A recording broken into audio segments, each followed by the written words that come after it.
Okay, since we're going to La Union tonight, okay, today is Holy Thursday because Good Friday, Saturday, ang balik ko si Easter na. Alright, ng gabi. So ngayon, kailangan natin mag-pack ng ating gagamitin for La Union. Okay? Ang target ko lang naman sa La Union is not really to do surfing or masyadong mag-swimming. Ang target ko lang naman talaga doon is pumaura. Okay, magmaganda.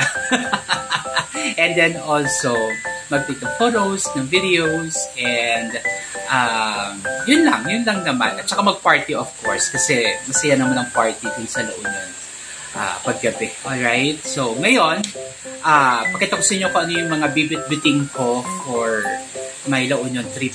Okay? So, meron ako 18, 19, 20. So, dalawang gabi, 3 araw.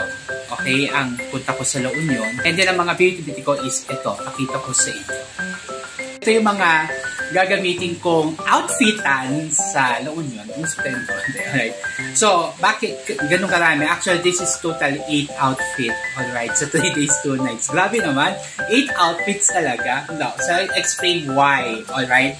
So, I have 2 sets of pang swimming. Alright. One is yung may cycling at saka yung long sleeves para iwas init tayo sa mangitim yung dito natin. So this is one. I bought this one from Decathlon.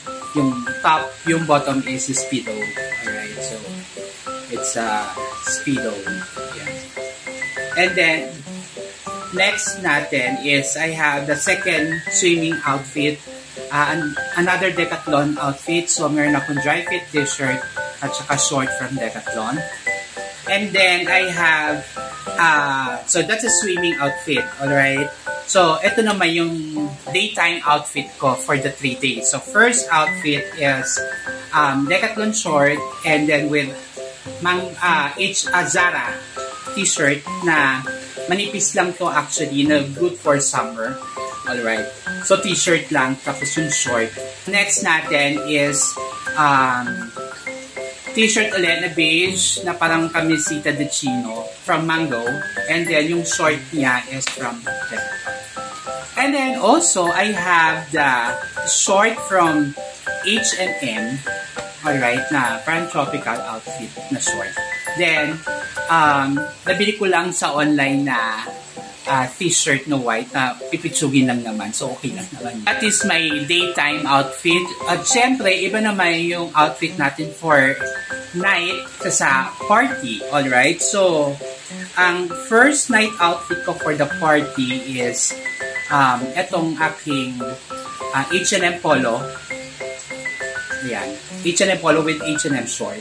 Alright? Na beige. Pansinin nyo, sa party lang ako magsusuot ng prints. Pero during na hindi ako magsusuot. For the second night party, I have another H&M polo. And then, short from Decathlon. And syempre, yung aking outfit pag uwi. Alright, so I have the Decathlon short also. And then, my Mango polo. So, ito lahat yung aking outfitan for the La Union. Okay, for my undies, alright, since na dagat yung pupuntahan natin, normally ang sinusuot kong underwear pag dagat. Alright, yung mga ganito, yung mga spandex na ano material to? Spandex na microfiber para hindi siya umaligas-gas dun sa buhangin at saka smooth. Alright, so I have 2 set of this one.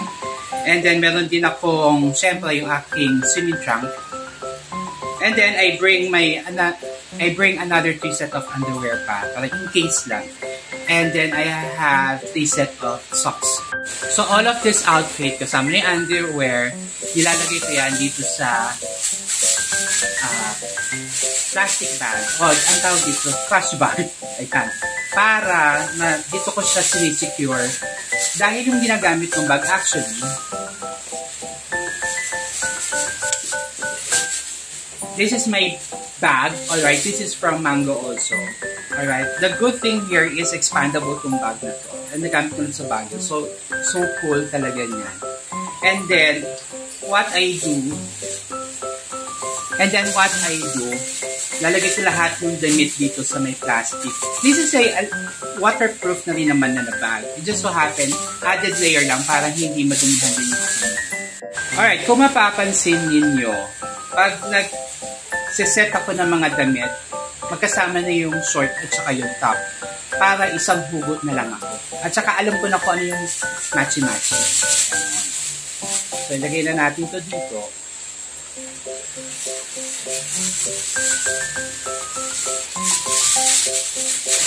So, ito lahat ng ating outfitan for the La Union trip. Okay. So, tatanggalin ko lang yung hangin sa loob para hindi siya makadagdag ng space sa loob ng bag. Alright. So, secured na yung mga damit natin. So, hindi natin ito matutunan. Ganyan. Then, nalagyan natin ito sa bag. Boom. Ito mo, malaking space yung bag. Okay, ang next naman natin yung mga pouches ko. So, I have 3 pouches. 1 pouches contains all my mga gadget, accessories sa gadget. So, dito siya lahat. Alright? And then, the other pouch is anything about pangloob ng banyo. So, toiletries to.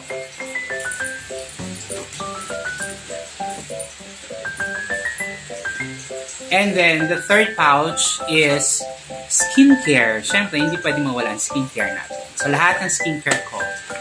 And I have 3 perfume actually currently, but I decided to bring my Clinique perfume for men.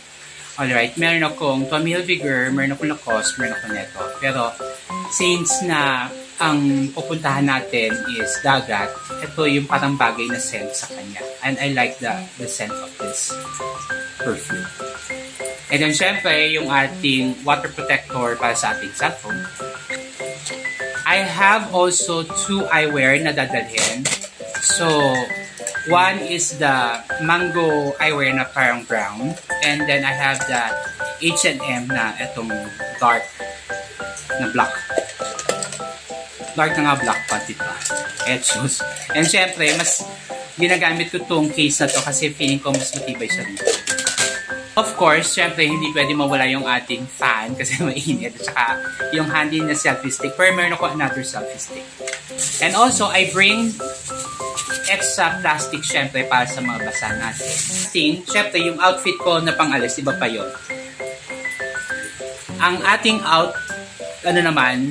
yung sapatos natin, I will wear na lang the whole time. Itong aking mock na Merrell. Okay.